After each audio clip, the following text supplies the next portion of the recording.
सुरुष शाम के बारे में जानकारी प्राप्त करेंगे। 10वीं कक्षा का सूरदास जी लिखा हुआ सुरुष शाम, उसका आहार ग्रंथ या विधा फल, इसके बारे में जानकारी प्राप्त करेंगे। आप लोगों को मालूम है हिंदी इतिहास के 4 भागों में विभाजित किया गया है। हिंदी साहित्य का इतिहास को 4 भाग में विभाजित किया गया है। उसमें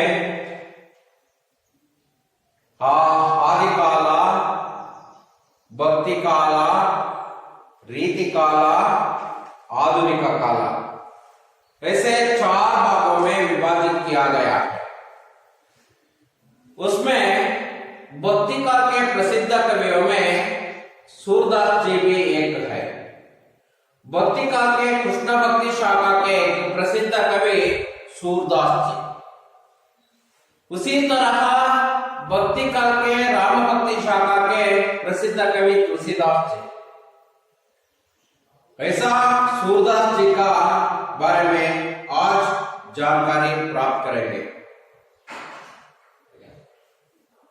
पहले सूरदास जी का जन्म के बारे में और उसका कृतियों के रचनाओं के बारे में जानकारी प्राप्त करेंगे।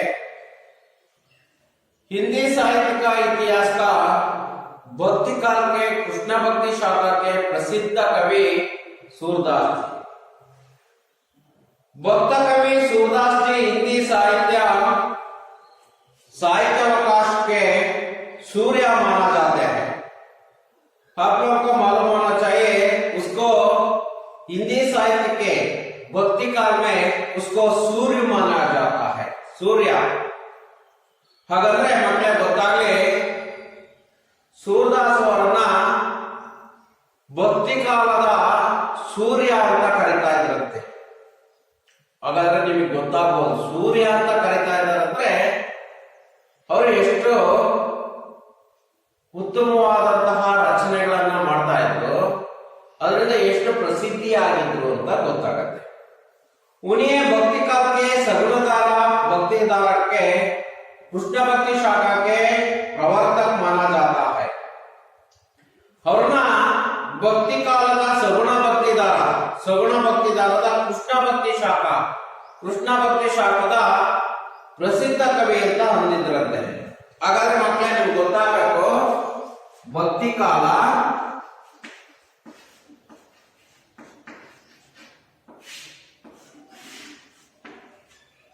सगुण भक्ति धारा, निर्गुण भक्ति धारा, उसमें 2 शाखा है, राम भक्ति शाखा, कृष्ण भक्ति शाखा। ज्ञान मार्ग और प्रेम मार्ग।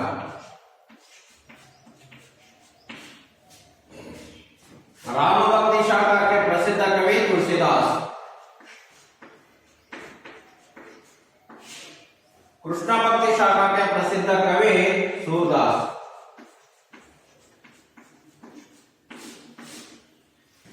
ऐसे यहाँ सूरदास से प्रसिद्ध कवि माना जाता है उसको। यहाँ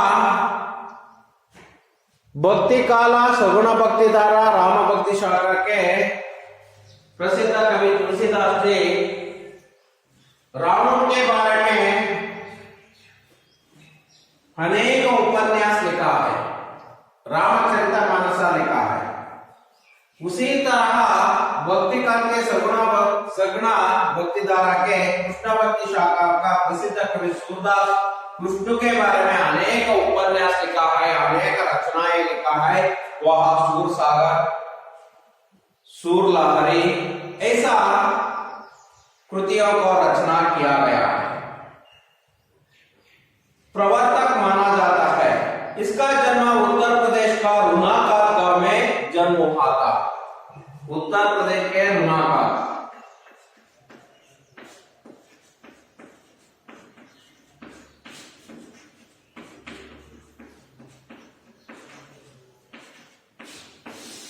उत्तर प्रदेश के रुनाकात में उसका जन्म हुआ था।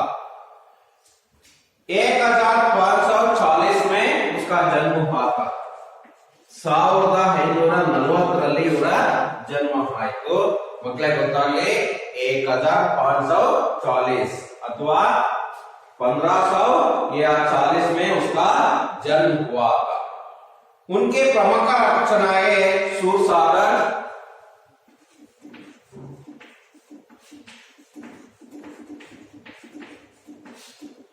सूरलहरी,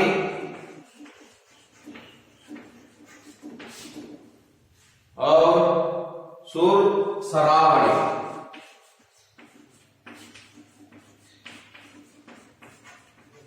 यहाँ प्रमुख रचनाएं सूरसागर, सूरलहरी, सूरसरावली, यहाँ प्रमुख रचनाएं। उत्तर प्रदेश के रुनाकात में इसका जन्म हुआ था।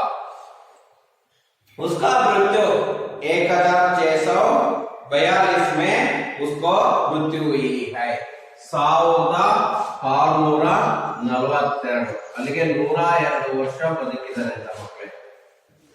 102 ಅಲ್ಲಿಗೆ 102 ವರ್ಷ ಬದುಕಿದ್ದಾರೆ। 1740 ಅವರ ಜನ್ಮ ಆಯ್ತು, ಮೃತ್ಯು 1642 ಆಯ್ತು। ಅವರು ಬರೆದಿರುವಂತಹ ಕೃತಿಗಳ ಬಗ್ಗೆ ನಮಗೆ ಗೊತ್ತಾಯ್ತು। सूरसागर, सूरसरावली, ಸಾಹಿತ್ಯ ಲಹರಿ ಅವನ್ನ ಬರೆದಿದ್ದಾರೆ। ಇವರ ಕಾವ್ಯದಲ್ಲಿ ಏನೇನಿರುತ್ತೆ ಪ್ರಮುಖವಾಗಿದ್ರೆ ವಾತ್ಸಲ್ಯ, ಶೃಂಗಾರ ಮತ್ತು ಭಕ್ತಿ, ಇವು ತ್ರಿವೇಣಿ ಸಂಗಮ। ಗೊತ್ತಾಗಿ ಮಕ್ಕಳೇ, ಈ 3 ಸಂಗಮಗಳು ಆಗಿರ್ತವೆ।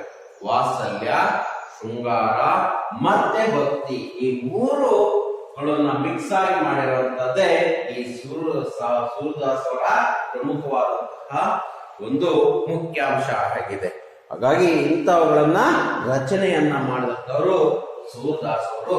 ಹಾಗಾಗಿ ನಮಗೆ सूरदास ಅವರ ಬಗ್ಗೆ ಪರಿಚಯ। ಇವರ प्रस्तुत पर में कवि सूरदास ने कृष्ण की बाल लीला का वर्णन करते हुए उसके स्वभाव, बोलेपन एवं और उसके साथ उसकी माता यशोदा के वात्सल्य का सुंदर चित्रण किया गया है। ಇಲ್ಲಿ ನೀವು ನೋಡಿ ಮಕ್ಕಳೇ, ಈ ಪ್ರಸ್ತುತ ಪದದಲ್ಲಿ ಅಥವಾ ಕವಿತೆಯಲ್ಲಿ सूरदास ने कृष्ण की बाल लीला, ಹಾಗಾದ್ರೆ ಅವನ ಬಾಲ್ಯಕಾಲದ ಲೀಲೆಯನ್ನ ವರ್ಣನೆಯನ್ನ ಮಾಡಿದ್ದಾರೆ। ಬಾಲಲೀಲಾಕ ವರ್ಣನ ಕರ್ತೇವೆ, ಅದನ್ನ ವರ್ಣನೆಯನ್ನ ಮಾಡ್ತಾ ಉಸ್ಕೆ ಸ್ವಭಾವ, ಅವರ ಸ್ವಭಾವವನ್ನು, ಯಾರ ಸ್ವಭಾವ? ಕೃಷ್ಣನ ಸ್ವಭಾವ, ಬೋಲೆಪನ್ ಅಂದ್ರೆ ಬಾಲ್ಯಕಾಲದ ಬಗ್ಗೆ, एवं माता यशोदा के बारे में, ತಾಯಿಯಾದಂತಹ ಯಶೋದೆಯ ವಾತ್ಸಲ್ಯ का सुंदर चित्रण किया है। ಅವರ ವಾತ್ಸಲ್ಯವನ್ನ, ಅವರ ವಾತ್ಸಲ್ಯ, ಪ್ರೀತಿ, ಪ್ರೇಮವನ್ನ ಚೆನ್ನಾಗಿ ವರ್ಣನೆಯನ್ನ ಮಾಡಿದರೆ ಅಂತಹ सूरदास ಅವರು ಇವುಗಳ ಬಗ್ಗೆ ವರ್ಣನೆಯನ್ನ ಮಾಡಿದ್ದಾರೆ। ಹಾಗಾದ್ರೆ ಈ पद का आशय क्या है ಅಂದ್ರೆ बच्चे स्वभाव से बोले होते हैं, वे हमेशा अपने माता पिता से अपने भाई बहन और मित्रों की कुछ ना कुछ शिकायत करते रहते हैं। उनका बाल सहज स्वभाव देखकर बड़ों को हंसी आती है और उन्हें पहचा कर सांत्वना देते हैं। माँ और बेटे के ऐसे सहज संबंध की कल्पना कर सूरदास जी ने अपने इस पद में उसका मार्मिक चित्रण किया है। बच्चे स्वभाव से बोले होते हैं, ಮಕ್ಕಳು ಬಾಲ್ಯಕಾಲದಲ್ಲಿ ಏನಾದ್ರು ಹೇಳ್ತಾರೆ ಇರ್ತಾರೆ, ಅದರಲ್ಲೂ ತನ್ನ ತಾಯಿ ಹತ್ರ ಹೆಚ್ಚಿನದಾಗಿ ಹೇಳ್ಕೊಳ್ತಾ ಇರ್ತಾರೆ। इससे कहते हैं बच्चे स्वभाव में ही बोले होते हैं, वे हमेशा अपने माता पिता से अपने भाई बहन और मित्रों की कुछ ना कुछ शिकायत करते हैं। वे हमेशा ಅವರು ಯಾವಾಗಲೂ ಸಹ ತನ್ನ ತಂದೆ ತಾಯಿಗಳಿಗೆ ಮತ್ತೆ ಬಾಯಿ ಬಹನ್ ಮಿತ್ರೋं की कुछ ना कुछ शिकायत करते हैं। ಯಾರನ್ನಾದ್ರೂ ಶಿಕಾಯತ್ ಅಂತ ಬೈತಾ ಇರ್ತಾರೆ, ಅವ್ರನ್ನ ಯಾರನ್ನಾದ್ರೂ ಬೈತಾ ಇರ್ತಾರೆ। उनका सहज स्वभाव देखकर बड़ों को हंसी आती है। ಆದ್ರೆ ಆ ಮಾತುಗಳನ್ನ ಕೇಳಿದಂತವರಿಗೆ ಏನಾಗುತ್ತೆ, ದೊಡ್ಡವರಿಗೆ ಸಾಮಾನ್ಯ ನಗೆ ಬರುತ್ತೆ. ಯಾಕೆಂದ್ರೆ ಸಣ್ಣ ಮಕ್ಕಳು ತಮಾಷೆಗೋಸ್ಕರ ಮತ್ತೆ ಏನ್ ಮಾಡ್ತಾರೆ ಅಂದ್ರೆ ನಾನು ಅನ್ನುವಂತಹ ಸ್ವಾರ್ಥ ಮನೋಭಾವನೆಯಿಂದ ಏನಾದ್ರೂ ಅಣ್ಣ ಅದು ಮಾಡು, ಅಕ್ಕ ಅದು ಮಾಡು ಅಂತ ಹೇಳ್ತಾ ಇರ್ತಾರೆ. ಹಾಗಾಗಿ ಅದನ್ನ ನೋಡಿದವರಿಗೆ ಅಥವಾ ಕೇಳಿದವರಿಗೆ ಏನಾಗುತ್ತಂದ್ರೆ ಅವ್ರ ತಂದೆಯವರಿಗೆ ತಾಯಿಯವರಿಗೆ ಹಾನ್ಸಿ ಹಾತೆ ನಗೆ ಬರುತ್ತೆ ದೊಡ್ಡವರಿಗೆ. ಹಾಗಾಗಿ ಅಂತಹ ಗುಣಗಳನ್ನ ನಾವು ಬಾಲ್ಯಕಾಲದಲ್ಲಿ ನೋಡ್ಬೋದು. ಉನ್ನೇ ಬಾಚಾಕರ ಸಾಂತ್ವನ ದೇತೆ ಹೈ, ಅವನ್ನ ಅರ್ಥ ಮಾಡ್ಕೊಂಡು ನಾವೇನ್ ಮಾಡ್ಬೇಕು, ಆ ಮಕ್ಕಳಿಗೆ ಸಾಂತ್ವನವನ್ನ ಹೇಳ್ಬೇಕು, ಸಮಾಧಾನವನ್ನ ಮಾಡಿಸ್ಬೇಕು. माँ और बेटे के ऐसे सहज संबंध की कल्पना कर सूरदास जी ने अपने इस पद्म मार्ग का चित्रण किया है. ತಾಯಿ ಮತ್ತು ಮಗನ ಇಂತಹ ಮಾರ್ಮಿಕ ಸಂಬಂಧವನ್ನ ಕುರಿತು ಈ ಚಿತ್ರದಲ್ಲಿ, ಈ ಪದ್ಯದಲ್ಲಿ ವರ್ಣನೆಯನ್ನ ಮಾಡಲಾಗಿದೆ. ಮಾರ್ಮಿಕವಾಗಿ ವರ್ಣನೆಯನ್ನ ಮಾಡಲಾಗಿದೆ. ಅಂದ್ರೆ ಮಗ ಮತ್ತು ತಾಯಿಯ ಸಂಬಂಧವನ್ನ ವರ್ಣನೆಯನ್ನ ಮಾಡ್ತಾರೆ. ಮಗ ಮತ್ತು ತಾಯಿಯ ಸಂಬಂಧವನ್ನ ವರ್ಣನೆಯನ್ನ ಮಾಡ್ತಾ ಹೀಗೆ ಈ ರೀತಿ ಕಲ್ಪನೆಯನ್ನ ಮಾಡ್ತಾ ಸೂರದಾಸ್ ಅವರು ಈ ಪದವನ್ನ ಧಾರ್ಮಿಕವಾಗಿ ವರ್ಣನೆಯನ್ನ ಮಾಡಲಾಗಿದೆ. ನನಗೆ ಮಕ್ಕಳಿಗೆ ಗೊತ್ತಾಗುತ್ತೆ ಇದರ ಆಶಯ ಏನಂದ್ರೆ, ಯಾವುದೇ ಒಂದು ಮಗು ತನ್ನ ಬಾಲ್ಯಕಾಲದಲ್ಲಿ ಏನಾದ್ರು ಹೇಳ್ತಾ ಇರುತ್ತೆ ಅದನ್ನ ನಾವು ಏನ್ ಮಾಡಬೇಕು, ಅರ್ಥವನ್ನ ಮಾಡ್ಕೊಳ್ಬೇಕು. ಮಾಡ್ಕೊಂಡು ಏನ್ ಮಾಡಬೇಕು, ಆ ಮಗುಗೆ ಸಾಂತ್ವನವನ್ನ ಹೇಳುವಂಥದ್ದು ನಮ್ಮ ಜವಾಬ್ದಾರಿಯಾಗಿರುತ್ತೆ.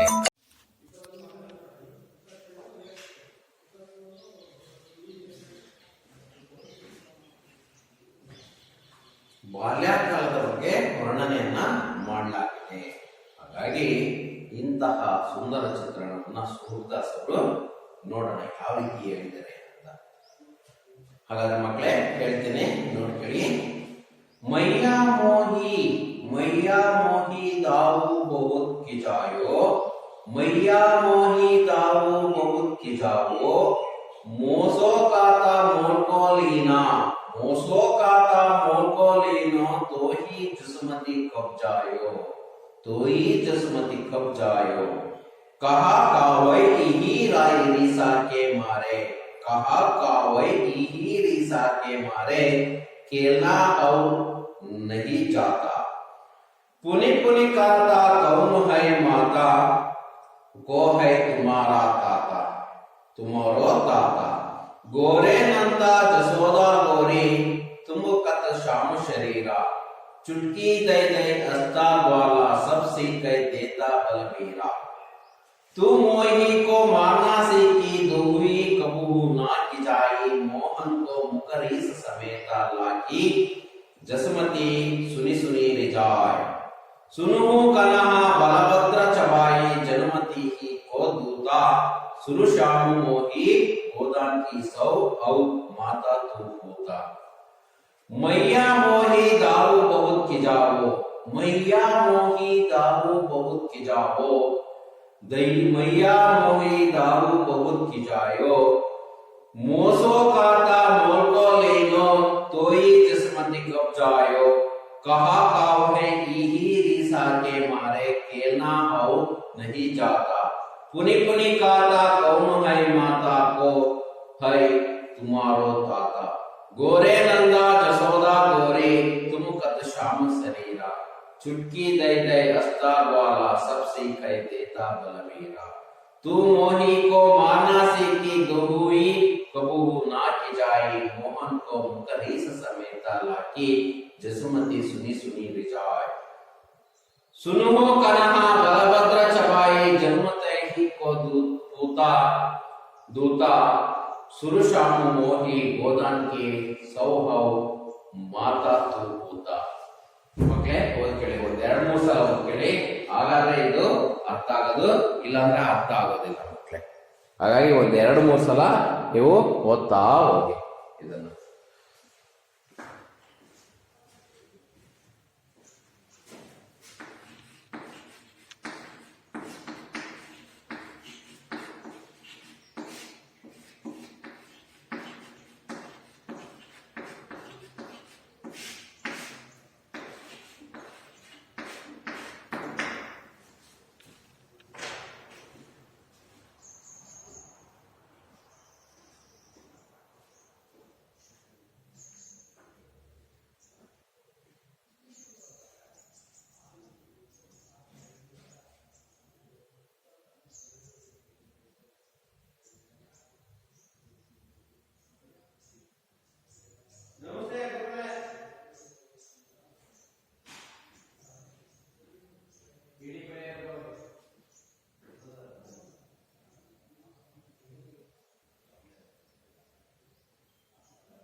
देखिए बच्चों, आगे के भागों में मैया मोही दाऊ बहुत की जायो।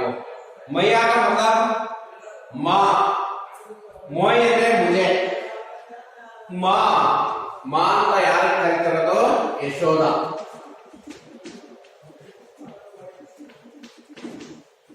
मुझे ನನಗೆ, मैया मोही बहुत की जायो। दाऊ ಅಂದ್ರೆ ಭಯ್ಯ ಯಾರು? ಬಲರಾಮ. बहुत की जायो ನನ್ನನ್ನ ಬಹಳ, ಕಿಜಾಯ मतलब ಚಿಡಾನ.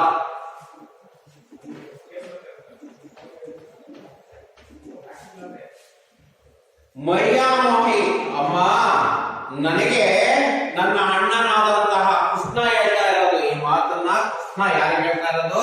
ಬಲರಾಮನಿಗೆ. ಬಲರಾಮನ ಬಗ್ಗೆ ಯಶೋದೆಯ ಹತ್ರ ಹೇಳ್ತಾ ಇರೋದು. ಕೃಷ್ಣ ಬಲರಾಮನ ಬಗ್ಗೆ ಯಶೋದೆಗೆ ಹೇಳ್ತಾ ಇರುವಂತದ್ದು. ಬಹುತ್ ಜಾಯ ನನ್ನನ್ನ ಬಹಳ ಚಿಡಾಯಿಸ್ತಾ ಇದ್ದಾನೆ. ಮೋಸೋ ಕಾತ ಮುಜೆ ಮೋಸೋಲೀನಾ. ಮೋಸೋ ಕಾತ, ಮೋಸ ಅಂದ್ರೆ ಮುಜುಸೆ, ನನ್ನನ್ನ ಏನ್ ಮಾಡಿದಾರೆ ಅಂದ್ರೆ ಮುಜುಸೆ. ಮುಜುಸೆ ಕಾತ ನನ್ನ ಹತ್ರ ಹೇಳ್ತಾನೆ ಏನಂತ ಅಂದ್ರೆ ಮೋಲ್ಕೋಲಿನ. ಮೋಲ್ ಅಂದ್ರೆ ಏನಂತ? ಮೂಲ್ಯ. ಮೂಲ್ಯ ಅಂದ್ರೆ ನನ್ನನ್ನ ಬೆಲೆ ಕಟ್ಟಿ ತಾಳಿದರೆ, ಹಣ ಕೊಟ್ಟು ನಿನ್ನನ್ನ ತಾಳಿದರೆ, ತೋಯಿ ಜಸಮತಿ ಕಬ್ಜಾಯೋ. ತೋಯಿ ತೋಯಿ ಅಂದ್ರೆ ತುಜೆ, ಜಸುಮತಿ ಅಂದ್ರೆ ಯಶೋದ, ಕಬ್ ಅಂದ್ರೆ ಯಾವಾಗ, ಜಾಯ್ ಅಂದ್ರೆ ಜನ್ಮ ದಿಯಾ ಹೈ. ನೋಡಿ ಎಷ್ಟು ಚೆನ್ನಾಗಿ ಹೇಳಿದ್ದಾರೆ ಮಕ್ಕಳೇ. ಕಬ್ ತುಜೆ ಯಶೋದ ಕಬ್ ಜನ್ಮ ದಿಯಾ, ನಿನಗೆ ಯಶೋದ ಯಾವಾಗ ಜನ್ಮ ಕೊಟ್ಟದ್ದು. ನಿನ್ನನ್ನ ಏನ್ ಮಾಡಿದರೆ ಮೋಲ್ಕೋಲೀನ. ಮೋಲ್ಕೋದ್ರೆ ಮೂಲ್ಯ, ಬೆಲೆಯನ್ನ ಕೊಟ್ಟು, ಹಣ ಕೊಟ್ಟು ನಿನ್ನನ್ನು ಕೊಂಡ್ಕೊಂಡು ಬಂದಿದ್ದಾರೆ. ನಿನ್ನನ್ನ ಹಣ ಕೊಟ್ಟು ಕೊಂಡ್ಕೊಂಡು ಬಂದಿದ್ದಾರೆ. ಯಾರನ್ನ? ಕೃಷ್ಣನ್ನ. ನಾನು ನಿಜವಾದ ಮಗ ಅಂತ ಬಲರಾಮ. ಅಲ್ಲಿಗೆ ಬಲರಾಮ ಏನ್ ಹೇಳ್ತಿದ್ದಾನೆ? ನಾನು ಯಶೋದೆಯ ಮಗ, ನಿನ್ನನ್ನ ಹಣ ಕೊಟ್ಟು ಕೊಂಡ್ಕೊಂಡು ಬಂದಿದ್ದಾರೆ. ನಿನಗೆ ನಿನ್ನ ತಾಯಿಯಾದಂತಹ ಯಶೋದೆ ಯಾವ ಜನ್ಮ ಕೊಟ್ರು?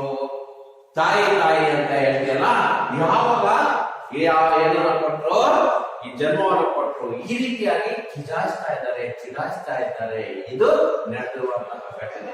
ಹಾಗಾಗಿ ಕಬ್ಬು ಜನ್ಮದಿಯ ಯಾವಾಗ ನಿನಗೆ ಜನ್ಮವನ್ನ ಕೊಟ್ರು? ಹಾಗಾದ್ರೆ ಅದಕ್ಕೆ ಕೃಷ್ಣ ಈ ರೀತಿಯಾಗಿ ಯಾರ ಹತ್ರ ಹೇಳ್ತಿರೋದು?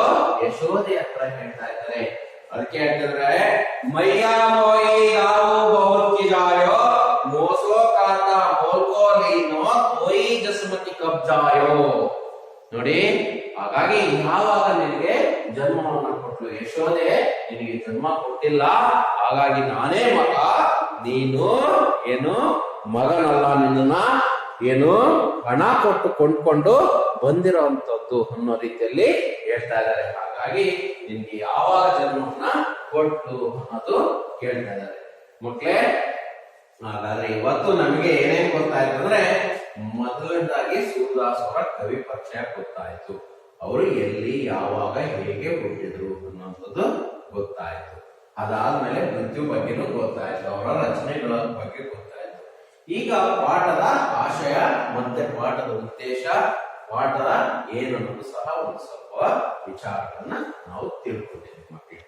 ಮುಂದಿನ ಭಾಗದಲ್ಲಿ ಇನ್ನ ಮುಂದುವರೆದ ಭಾಗವನ್ನ ನಾವು ತಿಳ್ಕೊಳ್ಳೋಣ ಅಂತ ಹೇಳ್ತಾ ಈ ಪಾಠವನ್ನ ಮುಗಿಸ್ತಿದ್ದೀನಿ. ನೋಡೋಣ. ಆಯ್ತಾ ಮಕ್ಕಳೇ? ಧನ್ಯವಾದ.